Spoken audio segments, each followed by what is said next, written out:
Hi everyone, it's Madison Rowan along with Master Kata Coach Julie Simmons again. We're continuing our conversation on obstacles today, so we're very glad that you tuned in. So welcome back, Julie, and thank you for joining me.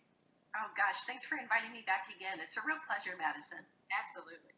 So my question for you today is, how do you decide which obstacle to address first? Yeah, that comes up quite a bit. And there's two answers to this question, Madison. And so I'll start with answer number one. It doesn't really matter. I say that because we want to get striving and putting the target condition in place as soon as possible, and definitely don't want to spend extra time in discussion about which obstacle makes the most sense to go after first, have big debates about it, etc. If your learner says, I want to work on this obstacle first, just go for it. Whether it's the right one doesn't really matter. Because remember, in the improvement kata and the coaching kata, as coaches, we're first working to develop the scientific thinking skills and mindset in the learner while we're achieving those extraordinary results. Now, answer number two. As coaches, I think we can be a bit more scientific about which obstacle is addressed first. Not to say answer number one isn't fine, because it is, but I think as coaches, we have a bit more responsibility when we're working with our learners. If we've appropriately taught and coached our learners through the grasping and documentation of current condition, and through the development and documentation of their target condition, both the learner and coach should thoroughly understand the gap between where we are today and where we need to be at target condition.